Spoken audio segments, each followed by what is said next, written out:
I was sitting in the doctor's waiting room when my phone rang. It was my only daughter, Angela. Her voice sounded strange, almost cold, as she said, "Mom, we're going on a trip to Europe tomorrow. I already sold your beach house and your car. We needed the money. Bye." And she hung up, just like that. 45 years raising her, sacrificing for her, and she discarded me like garbage. But I took a deep breath and smiled, because there was something my dear daughter didn't know. My name is Antonia Brooks. I'm 71 years old, and until that moment, I thought I knew my daughter. I had become a widow 6 months ago. My husband, Robert, had passed away from a heart attack while we were eating breakfast, just as we had done every morning for 45 years. That morning, he had served me coffee with cream and toast. As always, he had kissed my forehead and said, "Good morning, my love." Those were his last words. Since then, Angela had been more present in my life, or so I believed. She came to visit 3 times a week. She helped me with the funeral arrangements and accompanied me to the grocery store. She even suggested I see a doctor for a general checkup. "Mom, you need to take better care of yourself now that you're alone," she'd say with that smile I thought was love, but now I understood was for convenience. The beach house had been our sanctuary for years. Robert and I bought it when Angela was 15, with a lot of hard work and sacrifice. Every summer we'd go there, building memories, celebrating birthdays and Christmases. Angela would bring her boyfriends, and later her husband, Edward. I would cook for everyone, clean, and do the laundry. It was our family tradition. I never thought she'd see it as just money. And the car, that old Ford pickup truck Robert cared for like his own child. He'd wash it every Sunday, change the oil religiously, and always park it in the same spot under the shade of the tree. Angela knew what that truck meant to me. It was the last thing I had left of him. His scent still lingered on the seats. When she hung up, I stayed there on that uncomfortable green plastic chair, surrounded by other sick people, and for the first time in months, I didn't cry. Something strange happened inside me, a calm I hadn't felt since Robert's death. Because in that moment, I remembered something I had completely forgotten. 3 days before he died, Robert had handed me a manila envelope. "Antonia, put this in the drawer of your dresser. If something happens to me, open it after a while, but only when you feel ready." I had put it away without much thought. After the funeral, with so much grief and so many arrangements, I simply forgot. But there it was, waiting for me at home. The nurse called me to go into the office. The doctor examined me and said I was in good health for my age, that I just needed to rest more and eat better. I nodded and smiled, but my mind was elsewhere. I was thinking about that envelope, about the coldness in Angela's voice, and how Edward was probably behind all of it. He had never liked me. He always saw me as a nuisance. I left the office and walked slowly to the bus stop. I no longer had a car, according to Angela, but as I waited, I couldn't help but smile. There was something poetic about all of this. My daughter thought she had left me with nothing, but what she didn't know was that Robert, my dear Robert, had always been a man who planned ahead. The bus arrived, and I sat by the window. I watched the city go by. The houses, the stores, people rushing everywhere, all with their own tragedies, their own secrets. I had my own too, and I was about to discover them. When I got home, I went straight to my room. I opened the dresser drawer, and there was the manila envelope, exactly where I had left it. My hands trembled slightly as I picked it up. I could feel there were several documents inside. Robert had written my name on the front in his neat handwriting. I sat on the bed we had shared for so many years and took a deep breath. It was starting to get dark outside, and the house was filling with those familiar shadows that no longer scared me. I opened the envelope slowly, as if unwrapping a birthday gift. What I found inside would change everything. What I found in that envelope took my breath away. There were legal documents, deeds, bank certificates, and a handwritten letter from Robert. My eyes filled with tears as I read his familiar handwriting. My dear Antonia, if you are reading this, it means I am no longer with you. Forgive me for not telling you everything while I was alive, but I wanted to protect you from worries. Over the years, I invested our savings in properties and businesses. We don't just have the beach house, we have 6 other properties, including the apartment building where Angela and Edward live. We also have shares in 3 companies that are worth more than you can imagine. You are rich, my love. You always were rich. But now you are on paper, too. My hands trembled as I looked through the documents. There were deeds to houses in different city neighborhoods, a downtown condo, a small motel on the coast, and indeed, the 20-story apartment building where my daughter lived. Robert had been the silent owner for the past 10 years, but had put everything in the name of a company I didn't know about. And according to the papers, I was the sole heiress of that company. There were also bank statements for accounts I never knew existed, with numbers that seemed unreal.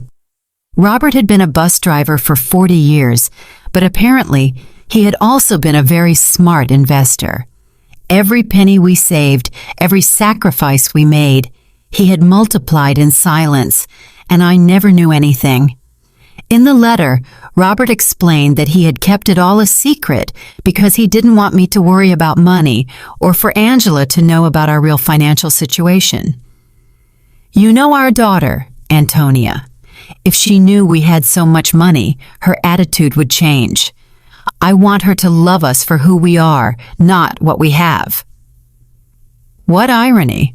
Our daughter had left us thinking we had nothing, when in reality, we had everything. That night, I couldn't sleep. I walked around the house, touching the old furniture and the knickknacks Angela had always criticized for being outdated.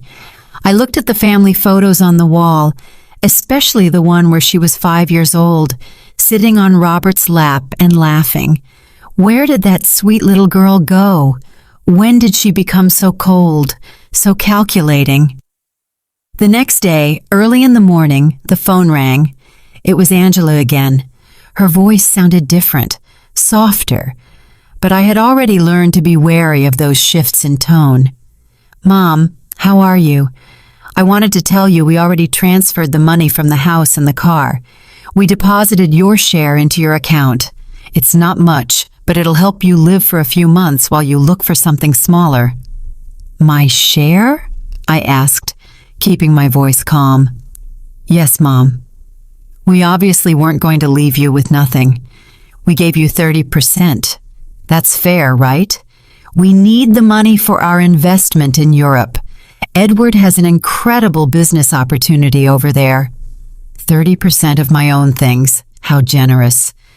I see, honey. And when do you leave? This afternoon. Our bags are already packed. We'll be gone for at least 6 months, maybe more if the business goes well. But don't worry, Mom. When we get back, we'll help you find a small apartment, something that fits your needs. Fits my needs, as if she knew what my needs were. Okay, Angela, have a safe trip. Oh, Mom, I knew you'd understand. You've always been so compassionate. We love you so much. And she hung up. I stood there with the phone in my hand, and for the first time in months, I laughed. I laughed like I hadn't since Robert died. The situation was so absurd, it was comical. My daughter had robbed me, kicked me out of my own house, talked to me with unbearable condescension, and all to fund a European adventure that would probably be a disaster. But what bothered me most wasn't the money. It was the ease with which she had discarded me. 45 years of my life dedicated to her, of sacrifice, of unconditional love, and she had erased me from her life with a 2-minute phone call. That was what truly hurt. I checked my bank account online. Sure enough, they had deposited an amount that probably seemed generous to them, but to me was a mockery. They had sold the beach house for much less than it was worth, likely because they needed the cash quickly, and they had sold Robert's truck for a pittance. That afternoon, from my window, I watched Angela and Edward load their suitcases into a cab. He was carrying 2 huge suitcases. She had a very expensive-looking carry-on bag. I watched them laugh, kiss, and make plans. They looked like 2 teenagers excited for an adventure. They never looked toward my window, never said goodbye. When the cab drove away, I sat in the kitchen with a cup of tea and Robert's documents spread out on the table. I had to make some decisions. I could call a lawyer, reclaim my properties, and get back everything they had taken. But something told me there was a better way to handle this, a more educational way. I called Mr. Peterson, the lawyer who had handled Robert's affairs. He had been at the funeral, had given me his condolences, and had told me to call if I ever needed anything. Well, now I needed him. Mrs. Brooks, it's good to hear from you. How are you? I'm doing well, Mr. Peterson. I need to see you urgently. I found some documents from Robert that I don't quite understand. Of course. You can come to my office tomorrow morning. I'll be there. That night, for the first time in months, I slept soundly. I dreamed of Robert. He was sitting in his favorite chair reading the newspaper, just like every morning, and when he saw me, he smiled and said, "It's about time, my love. It's about time you stood up for yourself." I woke up with a strange feeling. It wasn't exactly happiness, but it wasn't the sadness I had felt for so many months either. It was something like determination. For the first time since Robert's death, I had a clear purpose. I was going to get back what was mine, but not in the way Angela expected. The next morning, I got dressed with more care than usual. I put on my wine-colored dress, the one Robert always said made me look elegant. I fixed my hair and put on a little makeup, and when I looked in the mirror, I saw a woman I hadn't seen in a long time. I saw a strong woman. Mr. Peterson's office was downtown. It was an old but elegant building with marble floors and large windows. He greeted me with a warm smile, but when I showed him the documents, his expression changed completely. "Mrs. Brooks, this is much more than I imagined. Robert was a very smart man.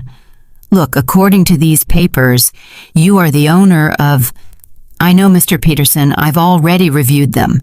What I need to know is what I can do legally." Mr. Peterson explained that everything was in order, that the documents were legitimate, and that I was the rightful owner of all those properties. He also confirmed something I had already suspected. The sale of the beach house was illegal because Angela had no right to sell it. "We can get the house back immediately, Mrs. Brooks, and we can also proceed with legal action against your daughter for fraud." "No, Mr. Peterson, I don't want to proceed with legal action. I want to do this another way. I want everything to remain a secret for now. Can you help me?" He looked at me with curiosity, but he nodded. "Of course. You are my client. What do you need?" "I need you to discreetly get the beach house back, do what is necessary to nullify that fraudulent sale, and I need you to help me gain real control of all my properties, especially the building where my daughter lives." "I understand. It will be a process that takes a few weeks, but it's completely feasible." "Perfect. And Mr. Peterson, I need no one to know I am behind all of this, at least for now." When I left his office, I felt as if I had woken up from a very long dream. I walked through the downtown streets, watching the people, the buildings, the life that was going on as normal. But for me, everything had changed. I had a plan. The following weeks were the strangest of my life. Officially, I was a poor widow who had been abandoned by her daughter, but in secret, I was a rich woman silently orchestrating the recovery of my assets. Mr. Peterson worked efficiently, and every few days he would call me with updates on the progress of the legal proceedings. I decided to stay in my house for the time being. It was mine, after all, although Angela probably expected me to move into a single room. Every morning I would wake up, have breakfast at the same table where Robert and I had shared so many years, and then go for a walk in the neighborhood. The neighbors would greet me with that mix of pity and curiosity they reserve for recent widows. Aurora, my lifelong neighbor, came up to me one afternoon while I was watering the plants in the front. "Antonia, dear, is it true that Angela went to Europe and left you all alone?" "Yes, Aurora. She went with Edward. They have business plans over there." "And how are you going to live, sweetie? We all know Robert didn't leave much money." "If you only knew," I thought. "Don't worry, Aurora. I'll be fine." "Do you need anything? I can bring you some food, help you with groceries." "You're very kind, but I'm fine, really." Aurora looked at me with that expression I knew well. It was the same look I had received after the funeral, compassion mixed with a little relief that it wasn't her tragedy. "Well, you know where to find me if you need anything." These conversations were constantly repeated. The butcher, the baker, the lady at the corner store, everyone spoke to me with that soft tone they use with the unfortunate, and I would nod, smile, and thank them for their concern, but inside, a part of me enjoyed this performance. It was like living a double life. Mr. Peterson called me one Wednesday morning. "Mrs. Brooks, I have good news. I was able to nullify the sale of the beach house. The buyers didn't know the sale was fraudulent, so they got their money back without any problems. The house is yours again." "Excellent, Mr. Peterson. And the building where Angela lives?" "That one is more complicated. Technically, you've always been the owner through the company, but we need to make some administrative changes so that you have direct control. That should take another 2 weeks." "Perfect. Keep me informed." After hanging up, I sat in the kitchen with my coffee and thought about Angela. She had been in Europe for 3 weeks, and I hadn't heard anything from her. Not a call, not a message, not even a postcard. To her, I had ceased to exist the moment she got the money she needed, but I knew that was going to change soon. I decided to visit the beach house. I took the bus to the coast, the same route Robert and I had taken hundreds of times. The house was exactly as I remembered it, small, painted cream-colored, with a porch overlooking the ocean. The new owners had put some potted plants on the steps, but other than that, everything was the same. I sat on the curb across the street and looked at it for an hour. I remembered summer afternoons when Angela was little, running on the beach and building sandcastles, Robert grilling fish on the barbecue while I made salads in the kitchen, Angela bringing friends, then boyfriends, then Edward, all those happy moments that she had reduced to a simple commercial transaction. An older gentleman came out of the house and saw me sitting there. He approached me with curiosity. "Are you okay, ma'am?" "Yes, thank you. I'm just remembering. I knew the former owners." "Yes, I knew them very well. What a shame about what happened.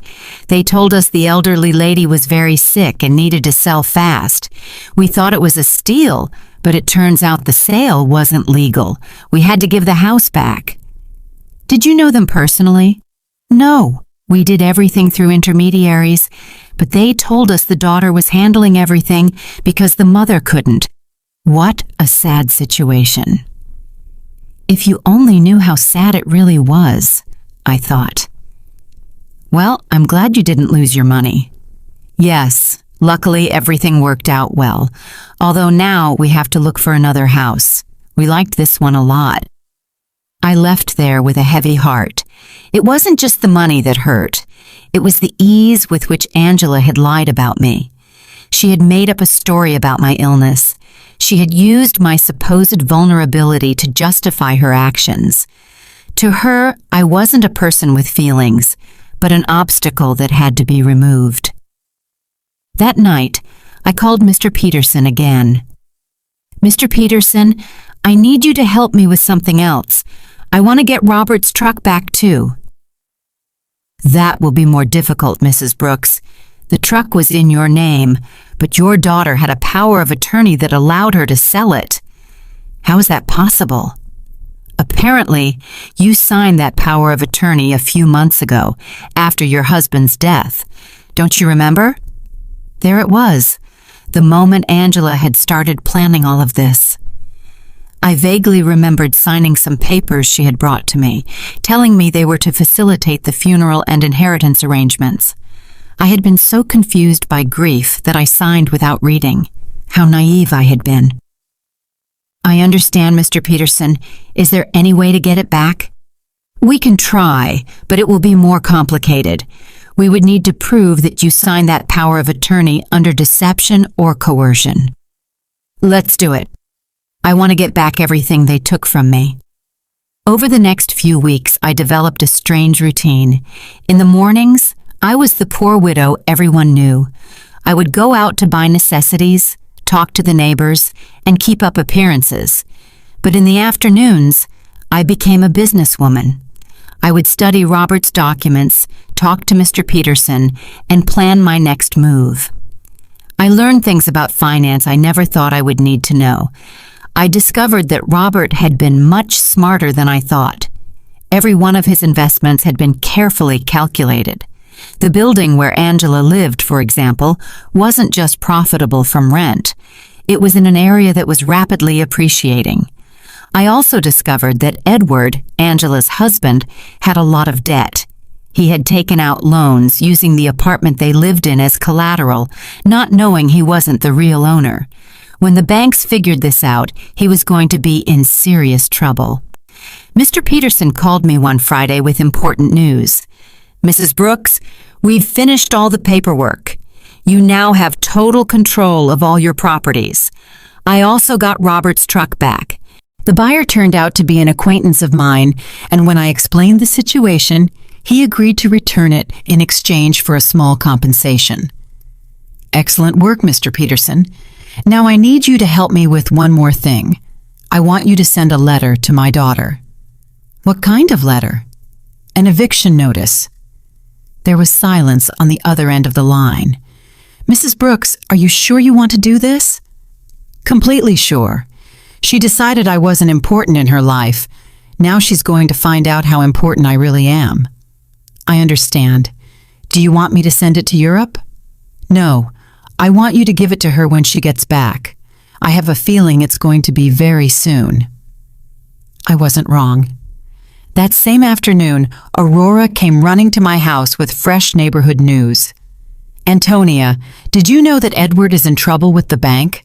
My brother-in-law who works there told me they're investigating some loans he took out using the apartment they live in as collateral, but it turns out the apartment isn't his. Really? Yes. And it seems Angela didn't know anything. They're saying she's going to have to come back from Europe to sort out this mess. What a complicated situation. Yes, and the worst part is, apparently, Edward lied to her about the business in Europe. There was no business. He just wanted to escape the debts he had here. Perfect. Everything was working out exactly as I had expected. Angela had trusted Edward, had sacrificed her relationship with me for him, and now she was discovering that he wasn't the man she thought he was.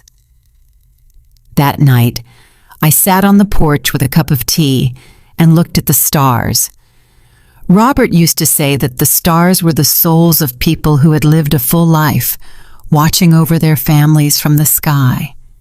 If that was true, then he was up there, watching his plan unfold perfectly.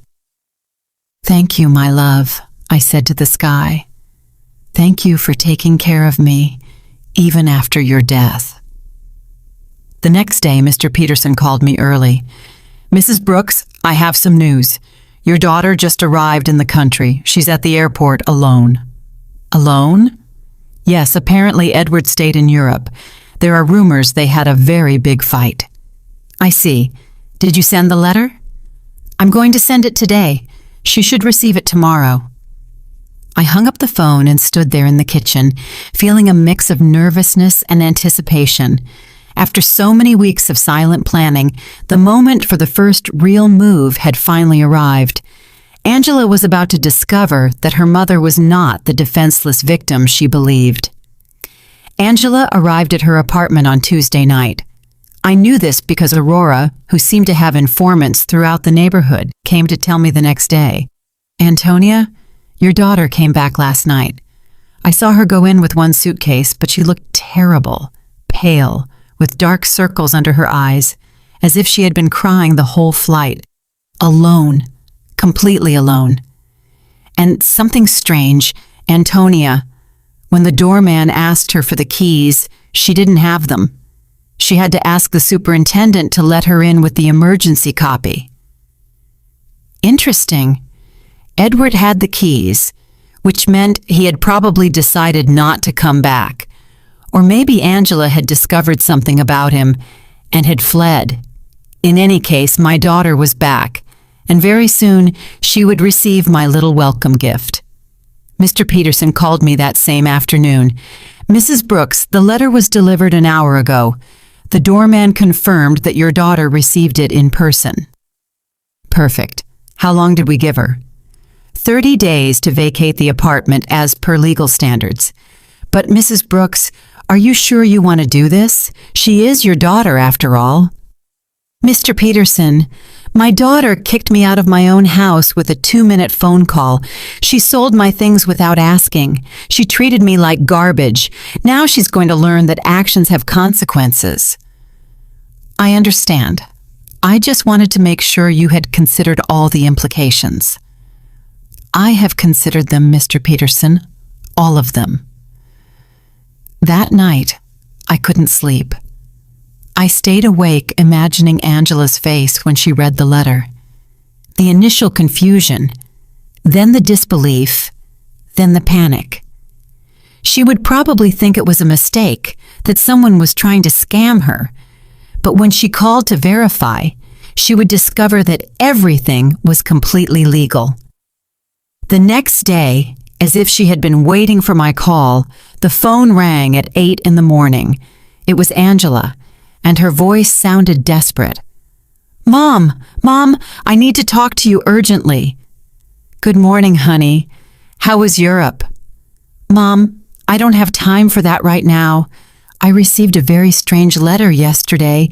It says I have to vacate my apartment in 30 days. It must be a mistake, right? Do you know anything about this?" "An eviction notice. How strange. From whom?" "From a company I've never heard of. It's called... Wait, let me find the letter. Robert Investments, Inc. Do you know this company?" Robert had used his own name for the company. How poetic. "No, honey, I've never heard that name." "Are you sure the letter is legitimate?" "That's what I want to find out. Mom, I need you to help me. I don't know what to do. Edward left me in Europe. He ran off with another woman, and now I come back to this. I don't understand what's happening." There was the confirmation. Edward had abandoned her, probably when the money ran out, or when he realized that the legal problems at home were more serious than he thought. Poor Angela. She had sacrificed her family for a worthless man. "I'm so sorry, honey. Where are you now?" "I'm in the apartment, but I don't know for how long. Mom, can I come see you? I need to talk to someone. I don't have anyone else." The irony was perfect. Now that she was left without the man for whom she had abandoned me, she remembered she had a mother. "Of course, honey. Come over whenever you want." "I'm on my way." I hung up the phone and looked at myself in the mirror. I had to be perfect for this performance. I put on my most conservative gray dress, tied my hair in a simple bun, and practiced my expression of a worried but resigned mother. When Angela arrived, she would see exactly what she expected to see: a poor, vulnerable widow who had been abandoned by her own daughter. Angela arrived an hour later. When I opened the door, I was surprised at how bad she looked. She had lost weight, had deep circles under her eyes, and her expensive clothes looked wrinkled and unkempt. Her eyes were red from crying. "Mom," she said, and for a moment I thought she was going to hug me, but she stopped, as if she suddenly remembered how things had ended between us. "Come in, honey. Do you want some coffee?" "Yes, please." We sat in the kitchen, at the same table where I had read Robert's documents weeks ago. Angela looked small in that chair, lost, just like when she was a child, and came to tell me about her school problems. "Mom, I'm so sorry for the way I left. I know I didn't treat you well." "It's in the past, honey." "No, it's not. I treated you badly. I said horrible things, and now—" her voice broke. "Now I have no one." "What happened with Edward?" "He left with a 25-year-old hotel waitress in Paris. It turns out there was never any business in Europe. It was all a lie. He just wanted to escape the debts he had here and use the money from the sale of your house to fund his adventure." "All the debts?" "Yes, Mom, so many debts.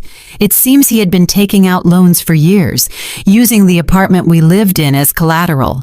But now I find out he wasn't the owner of the apartment." "How is that possible?" Here was my opportunity. "I don't know, honey. Property matters are very complicated.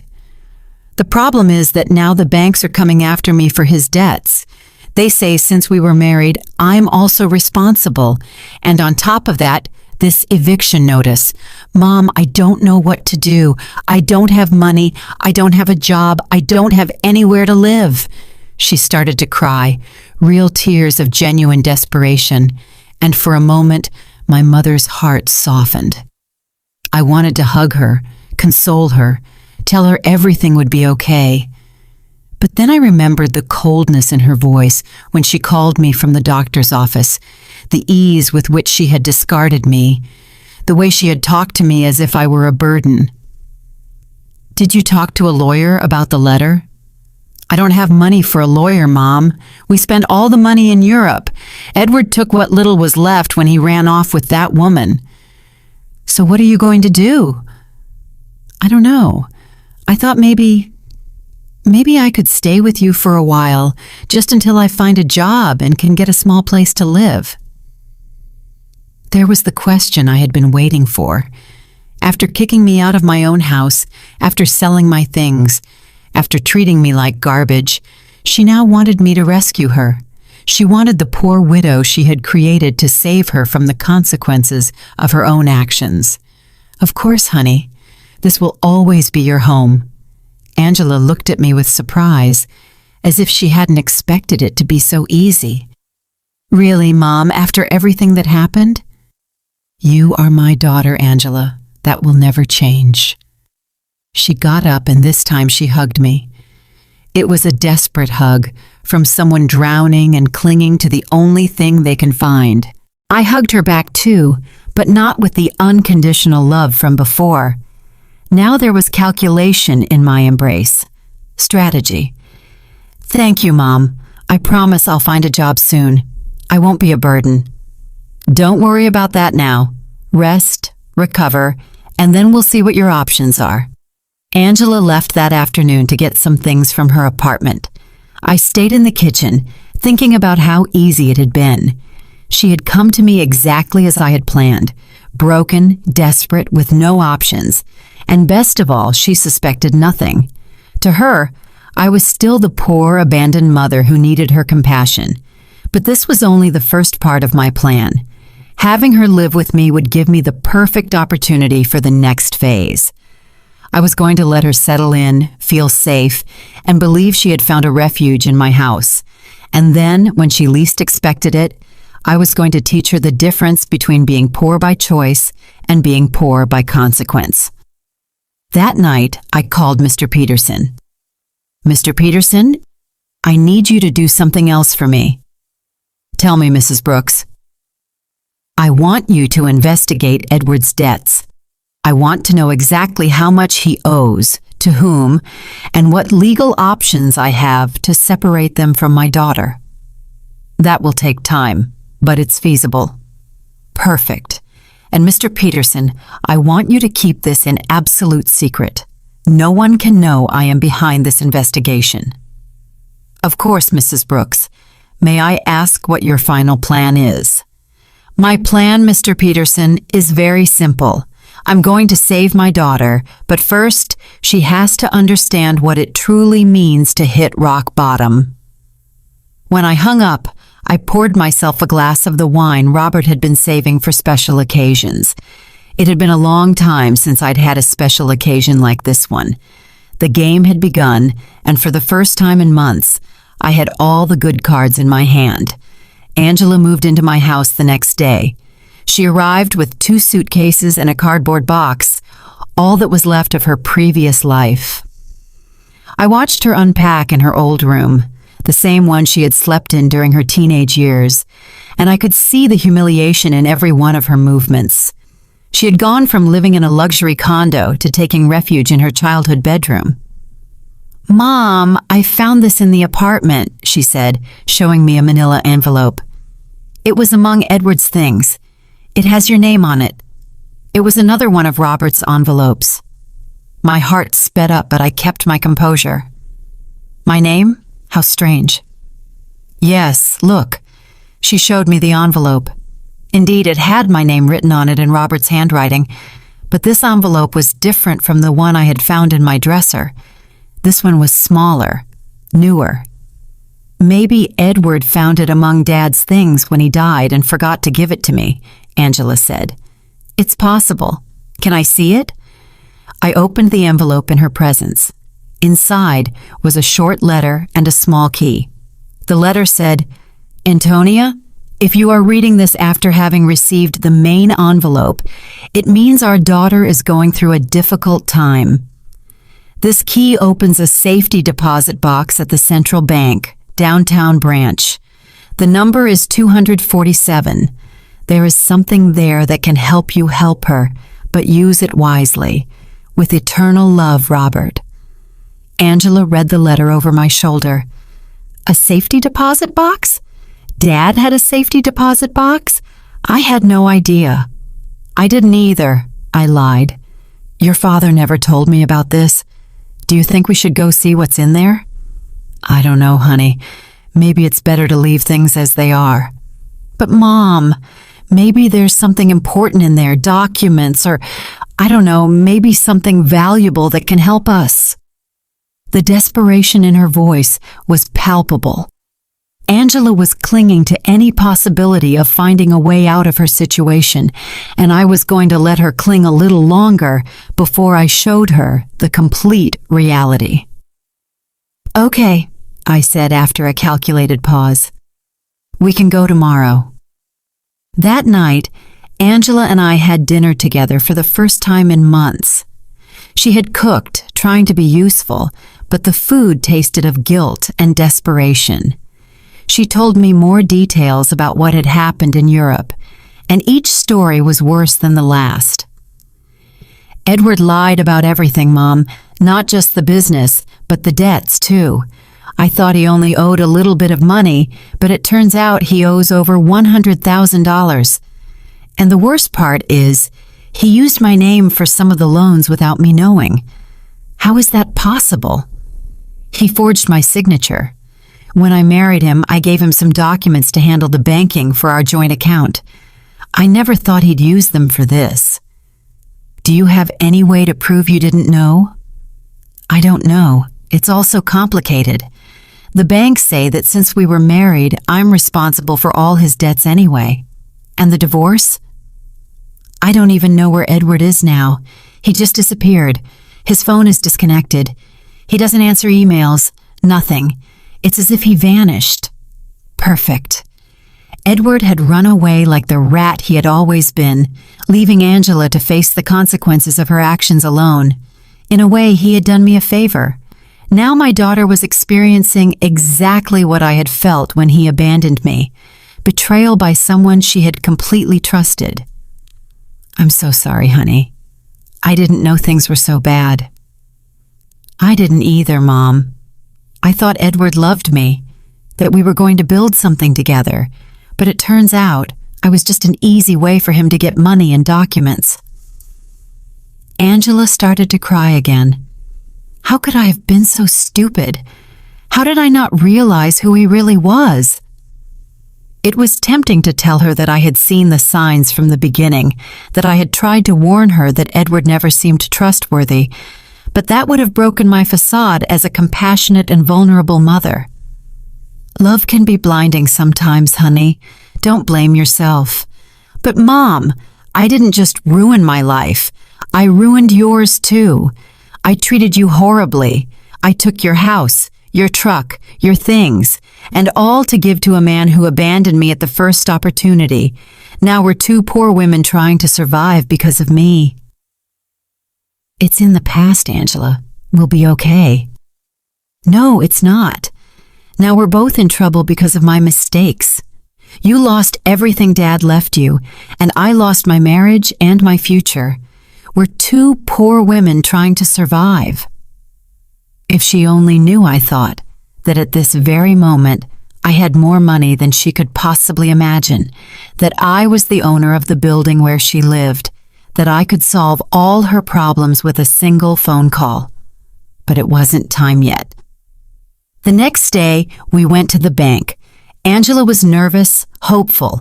I maintained my act as a confused widow who didn't understand much about finance.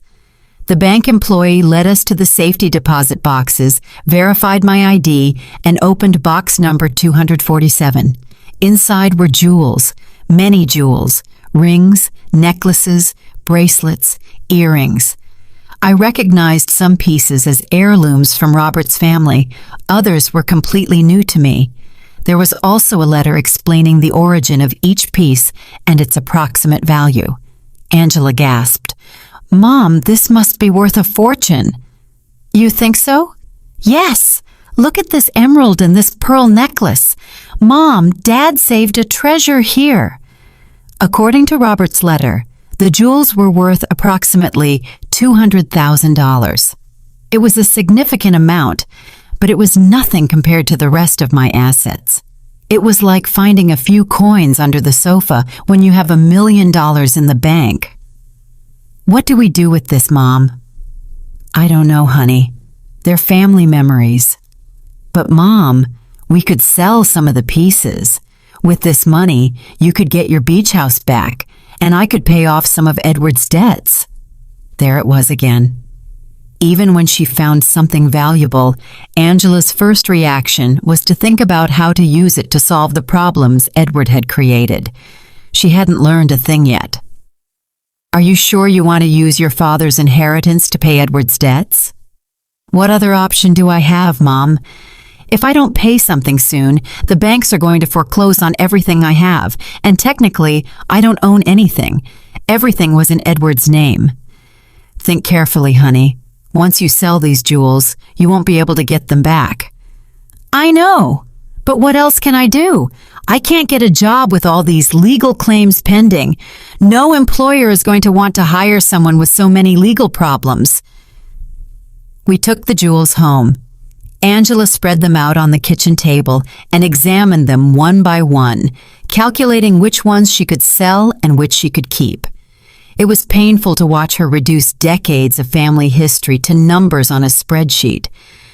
Mom, I think I can get $180,000 for the jewels, she said one afternoon, counting the bills on the kitchen table. It's less than I expected, but it's enough to pay off the most urgent debts. Are you sure you want to do this? I have no choice. If I don't pay something soon, they'll seize everything. Even this house could be at risk if they prove I have some kind of legal connection to the properties. How ironic the situation was.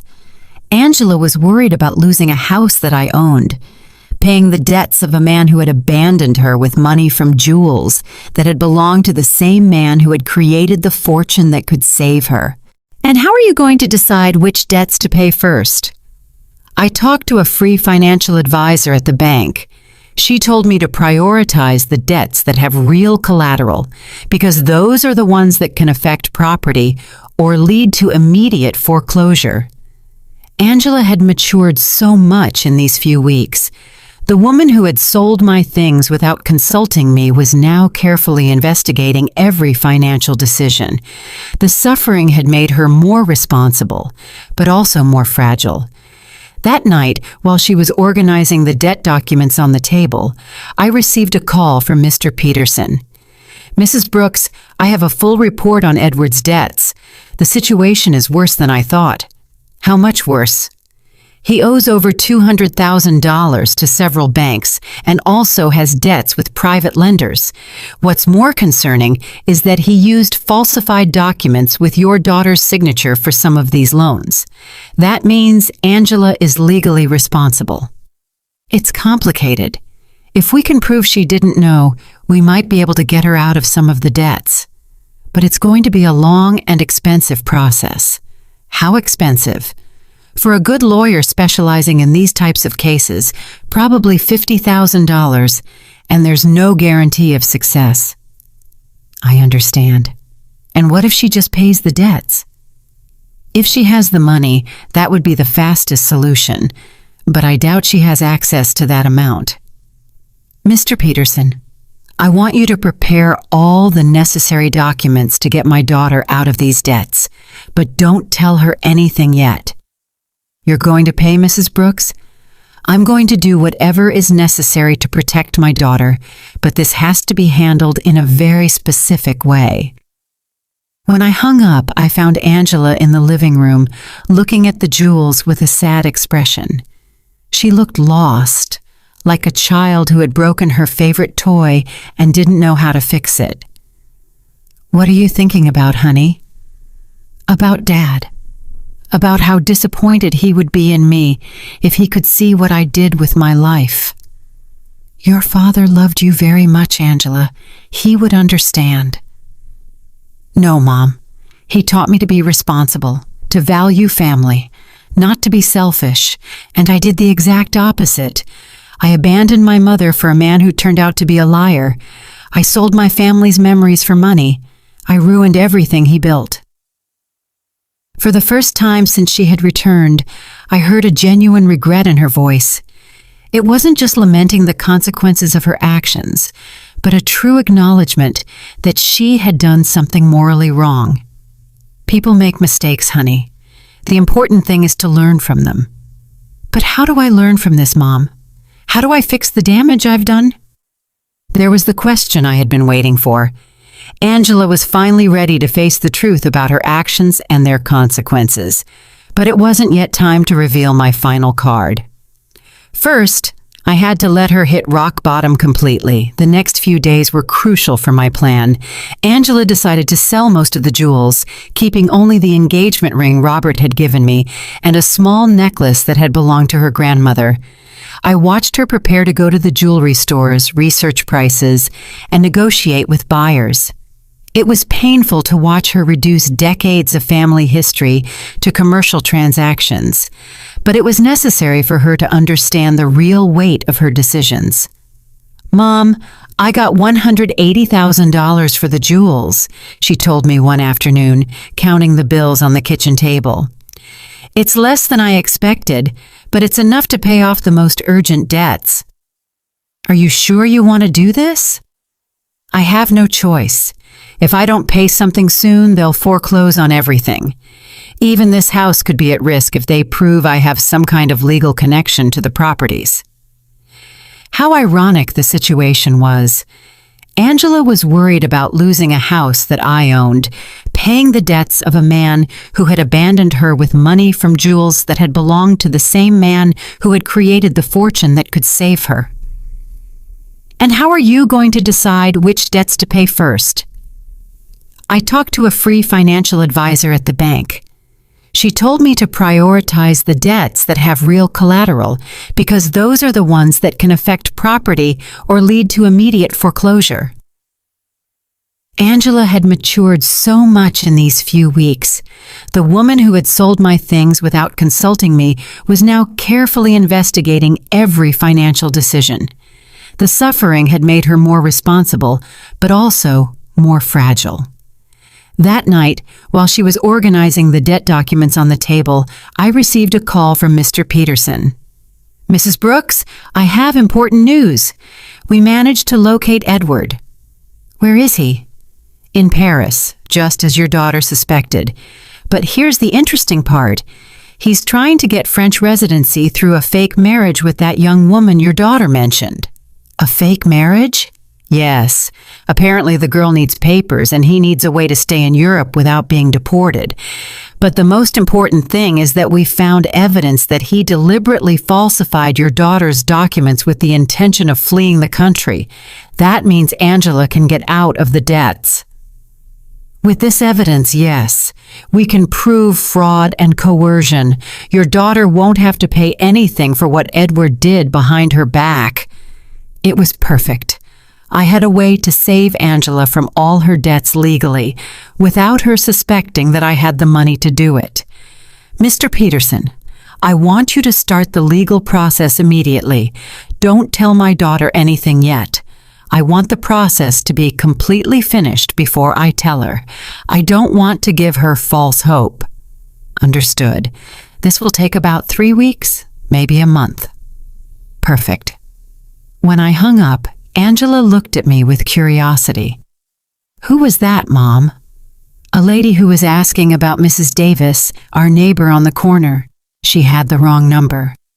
Lying had become easy.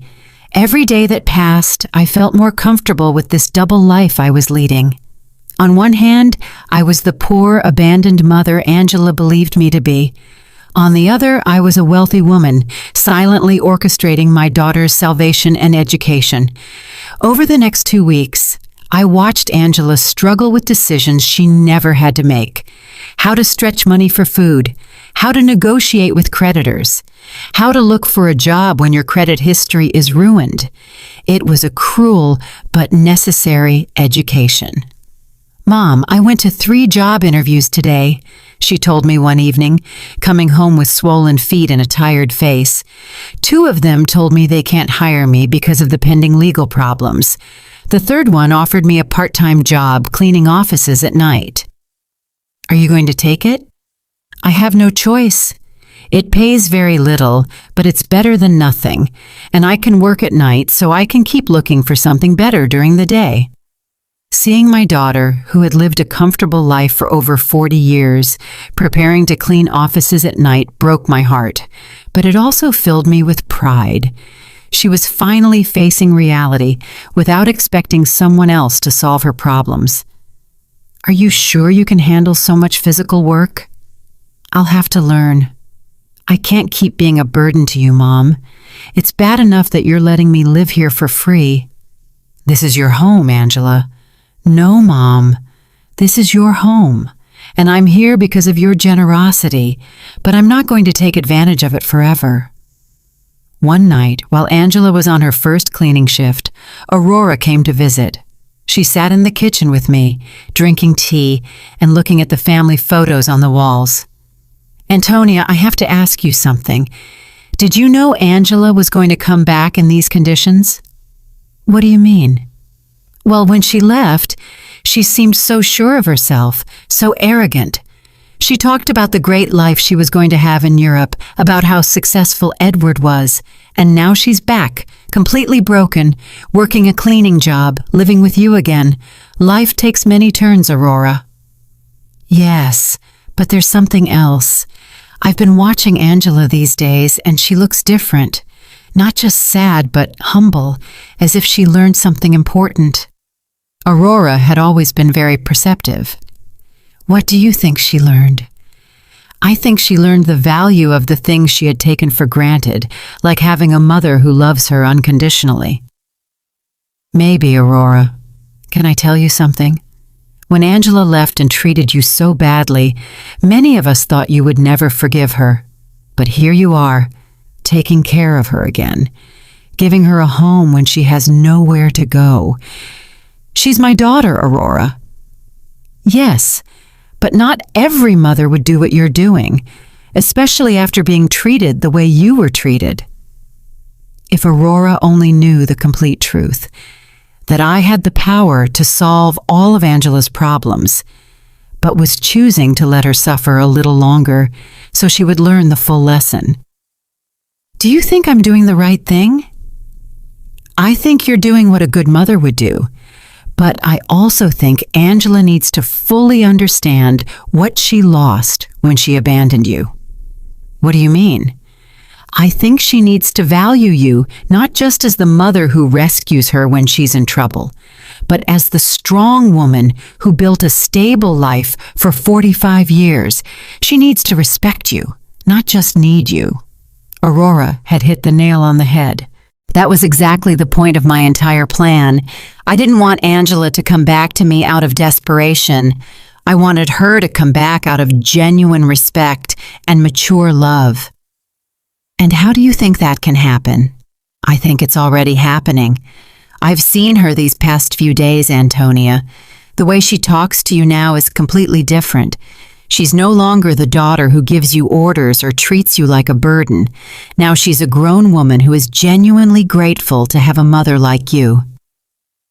That night, when Angela returned from her job, I saw her arrive tired, but with a new dignity. She had earned those few dollars with her own effort, and that meant something to her. How was your first day? Hard, but not as bad as I thought. The other ladies who work there helped me a lot. One of them, Mrs. Johnson, taught me tricks to clean more efficiently. Mrs. Johnson? Yes. She's 60 years old and has been cleaning offices for 20 years. She told me she started after her husband left her with 3 small children. She says it's not the job she dreamed of, but that it gave her independence and dignity. She sounds like a wise woman. She is. She said something that made me think a lot. She told me there are 2 types of people who end up doing this job. The ones who are there because they never had opportunities, and the ones who are there because they ruined the opportunities they did have. She asked me which group I was in. And what did you tell her? I told her the truth, that I had all the opportunities in the world, a family that loved me, a stable home, an inheritance, and that I ruined it all by following a worthless man. What did she say? She laughed and said, "Well, honey, then at least you know exactly why you're here. That puts you 1 step ahead of most people." Angela poured herself a glass of water and sat with me at the table. "Mom, I want you to know something.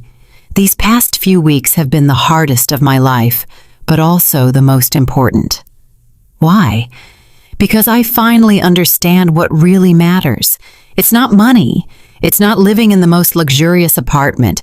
It's not impressing people. It's having people who genuinely love you, who are there when everything falls apart."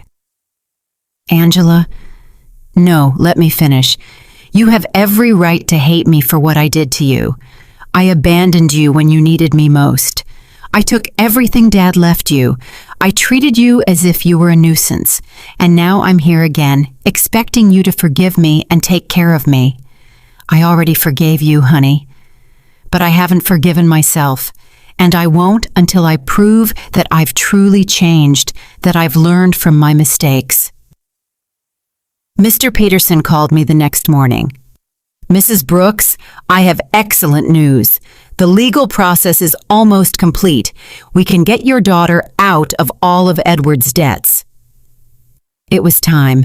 After weeks of watching Angela struggle, work, and reflect on her mistakes, the moment had finally arrived to show her that she had never been alone, that she had always had someone quietly watching over her.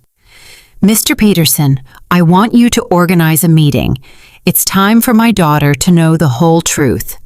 Mr. Peterson arranged the meeting for Friday morning at his office.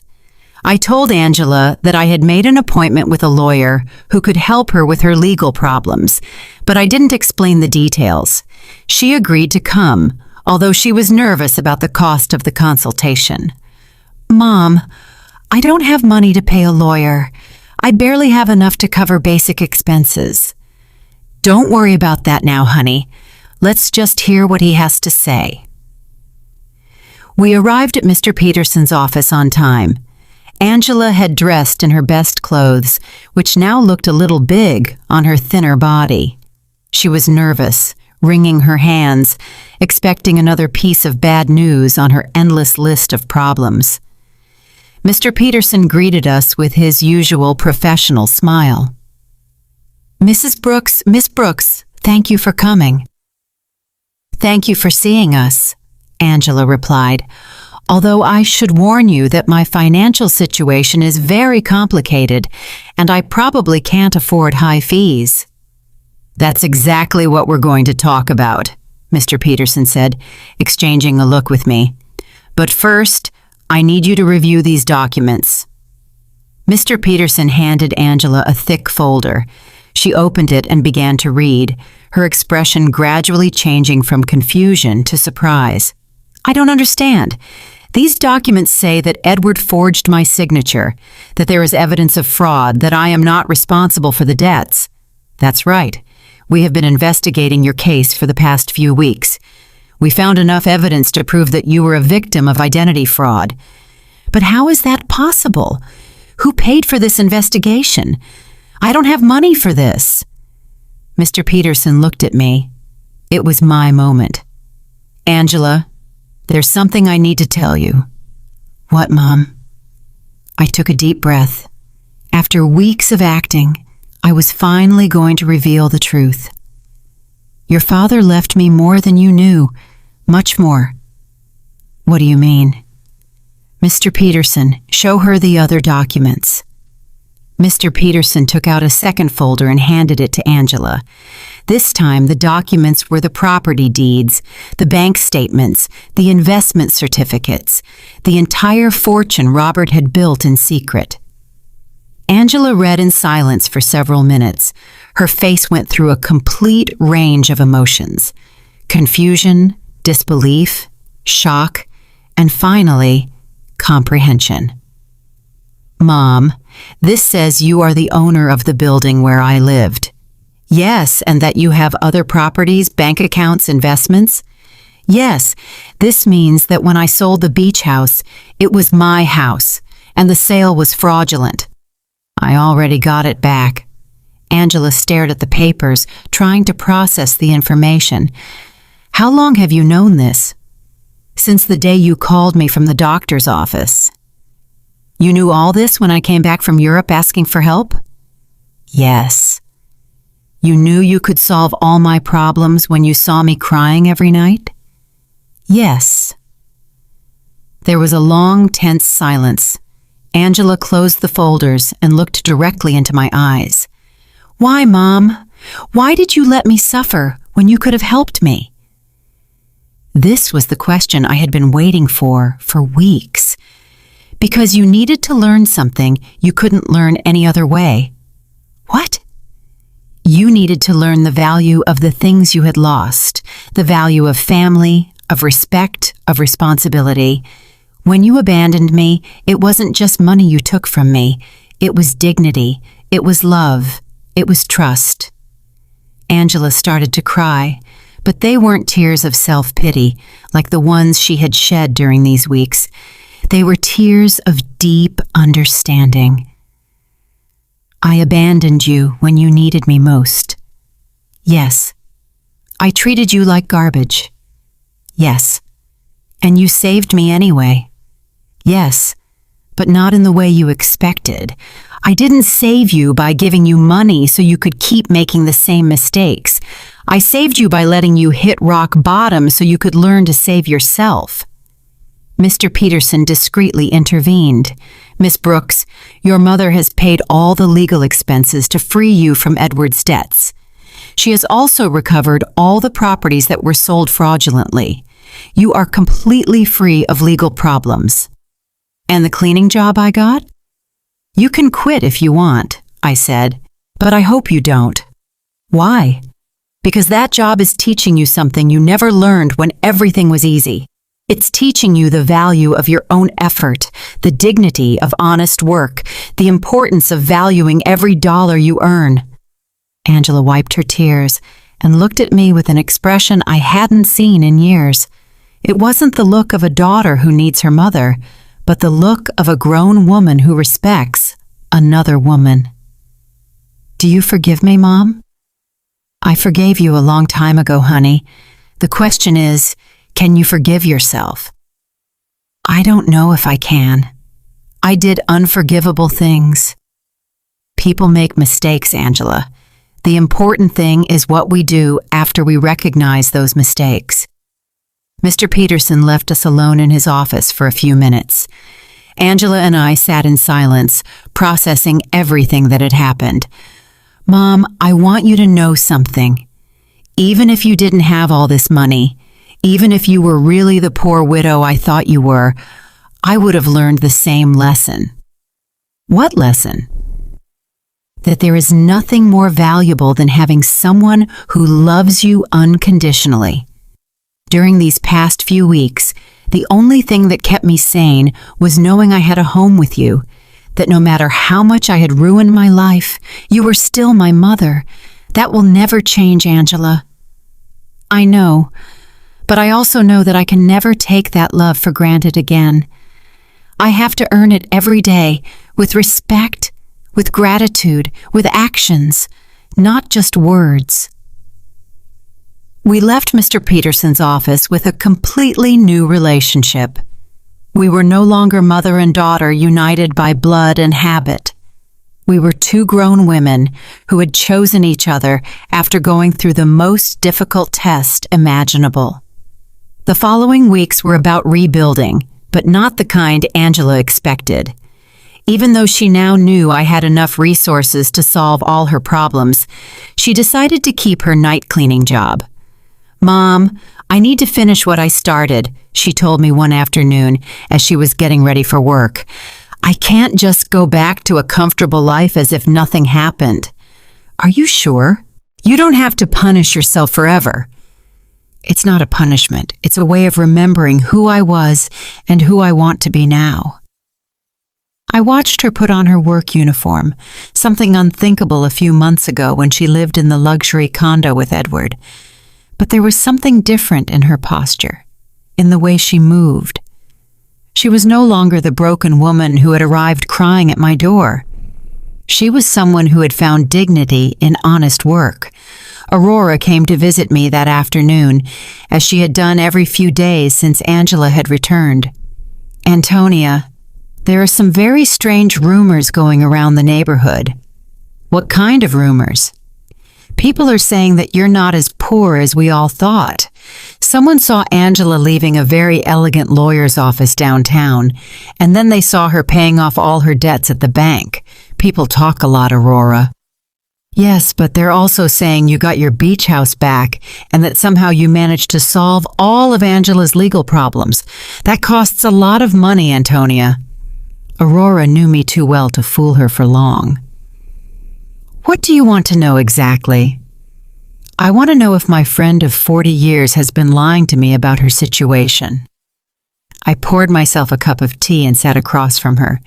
It was time to be honest with someone else. Robert left me more than anyone knew, Aurora. Much more. How much more? Enough so that Angela and I never have to worry about money again. Aurora was silent for a moment, processing the information. And why did you pretend to be poor all these months? Because I needed Angela to learn something she couldn't learn any other way. I told her the whole story, Angela's cruel phone call, my plan of silent revenge, the weeks of watching her hit rock bottom, and finally, the revelation in Mr. Peterson's office. Antonia, that is brilliant and terrible at the same time. Terrible? Yes, because you let your own daughter suffer when you could have helped her immediately, but also brilliant, because I understand why you did it. You do? Yes. Angela needed to learn the value of the things she had lost. If you had simply given her money to solve her problems, she would have learned that there's always someone who will rescue her from the consequences of her bad decisions. Exactly. But Antonia, didn't it hurt you to see her suffer? Every day, every night I saw her crying. Every morning I saw her get up to go to work, tired and defeated. but I knew that if I rescued her too soon, she wouldn't have learned the full lesson. And do you think she learned it? Look for yourself. Angela knows that she now has access to enough money to live comfortably, but she chose to keep her job. She knows she can move to a better place, but she decided to stay here with me. She knows she doesn't have to worry about the debts, but she's using her own savings to help other women in similar situations. She's helping other women? Yes.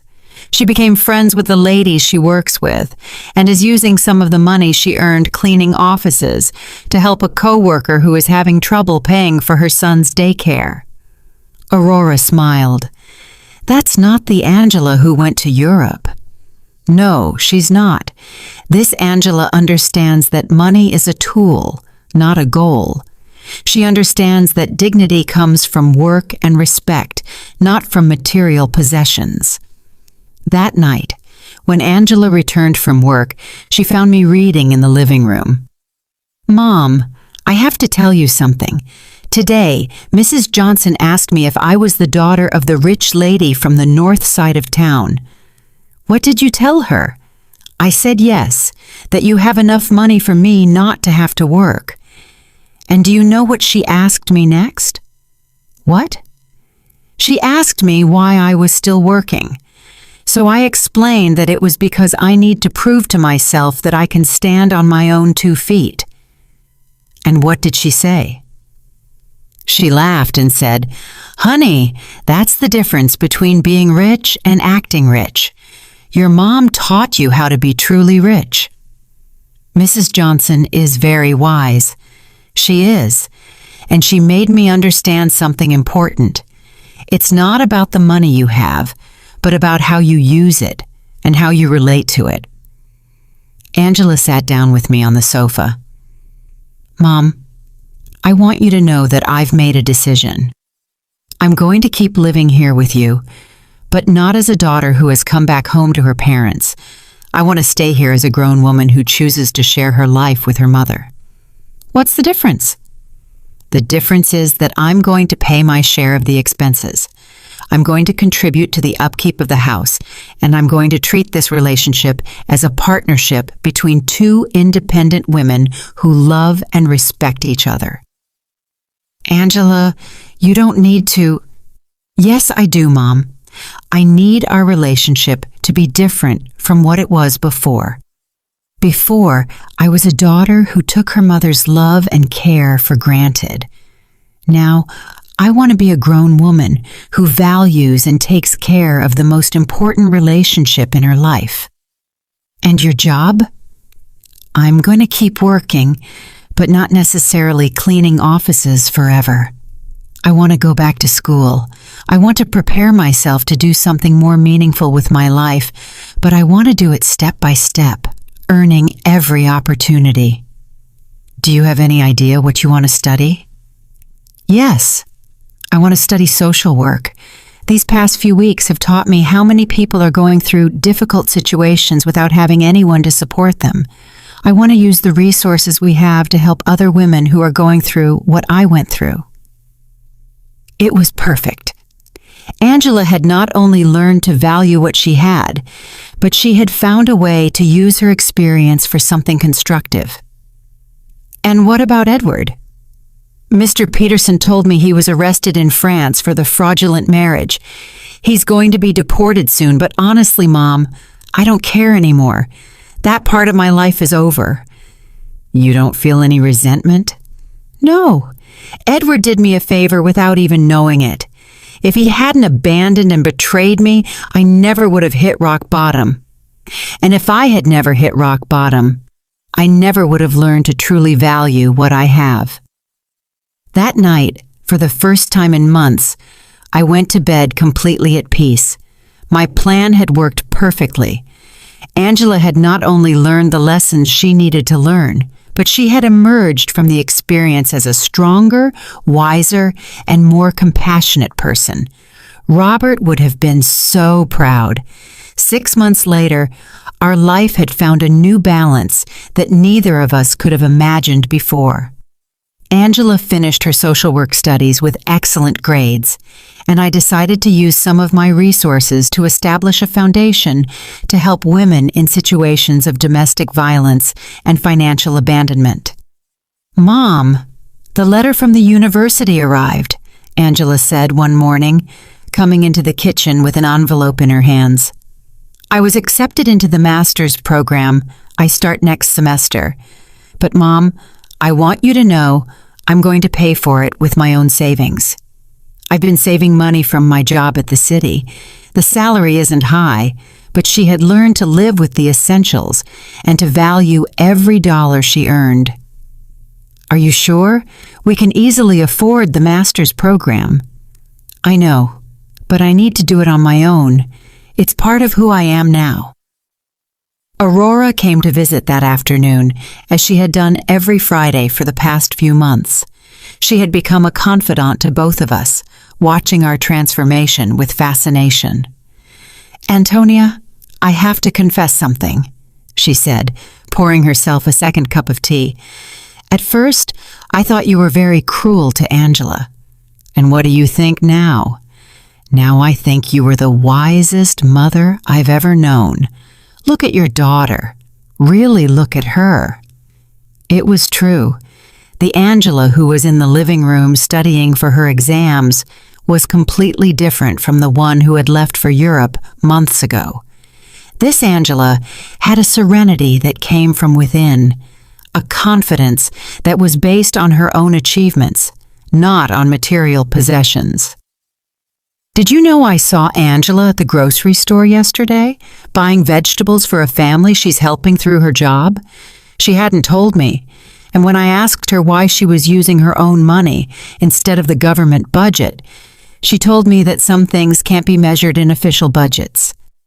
That night, Angela and I had dinner on the porch, something that had become a tradition. It was our time to talk about the day, plan for the future, and simply enjoy each other's company. "Mom, I received a very strange letter today," she said, cutting her salad. "From whom?" "From Edward." My muscles tensed. "Edward? He wrote to you? From where?" "From prison in France. Apparently he was sentenced to 2 years for marriage fraud. In the letter, he says he regrets everything he did and wants to ask for my forgiveness." "And how do you feel about it?" "Honestly, I don't feel anything. No anger, no sadness, no desire for revenge. It's as if that part of my life happened decades ago, not months ago." "Are you going to write back?" "No. Not because I hate him, but because there's nothing to say. That Angela who married him no longer exists. This Angela has nothing to talk to him about." I was impressed by the maturity in her voice. The woman sitting across from me had developed an inner strength that came from hitting rock bottom and getting up on her own. "Do you know what this whole experience taught me, Mom?" "What?" "That true love isn't the one that tells you what you want to hear. True love is the one that teaches you what you need to learn, even when it hurts. It's a difficult lesson to learn, but it's a necessary one." Edward told me what I wanted to hear. He made me feel special. He convinced me that I deserved a life of luxury without effort. You taught me that true wealth comes from hard work, respect, and genuine relationships. That night, after Angela went to her room to study, I sat on the porch alone, looking at the stars and thinking about Robert. I had promised him I would take care of our daughter, and I finally felt I had fulfilled that promise in the right way. I hadn't taken care of her by giving her money when she needed it. I had taken care of her by teaching her to take care of herself. I hadn't saved her by solving her problems. I had saved her by allowing her to learn to solve them on her own. The next day was Sunday, and we had planned to visit the beach house together for the first time since I had gotten it back. Angela hadn't wanted to go before, saying she needed time to process everything that had happened. "Are you ready?" I asked her as we got into the truck. "I think so." The trip was silent, but comfortable. When we arrived, Angela stood for a moment in the truck, looking at the house where we had spent so many family summers. "It looks exactly the same," she said finally. "Some things don't change, but others do. I am not the same person who sold this house." We went in together. The house was clean and tidy, exactly as Robert and I had kept it for years. Angela walked through each room, touching the furniture and looking at the family photos that hung on the walls. "Mom, I want to apologize." "You already apologized, honey." "No. I want to apologize specifically for this house, not just for selling it, but for reducing all our family memories to a commercial transaction. It's forgiven. This house represents 40 years of family summers, of birthdays, of Christmases. Dad built that porch with his own hands. You planted that garden. I learned to swim at that beach, and I turned it all into money to fund the adventure of a worthless man." She sat on the sofa where Robert used to read on Sunday mornings. "Do you know what hurts me the most?" "What?" "That when I sold it, I didn't feel anything. It was just another property. Now, being here again, I can feel Dad in every corner. I can hear his laughter, smell his morning coffee, see his reading glasses on the table. He is here, Angela. He has always been here." "I know. And I also know that he is proud of how you handled all of this." We spent the whole day at the house, cooking together, cleaning, and fixing small details. It was like a ritual of reconnection, not just with the place, but with the values that place represented. When the sun began to set, we sat on the porch Robert had built, looking at the ocean. "Mom, I have a proposal." "What is it?" "I want us to turn this house into a temporary shelter for women who are leaving situations of domestic violence, a place where they can stay while they rebuild their lives." It was the perfect proposal. Robert would have loved the idea that his beach house would serve to help other families. "I think that's a beautiful idea, honey. We can use some of the foundation's resources to maintain it, and I can oversee the program through my job." "Are you sure you want to turn our family sanctuary into that, Mom?"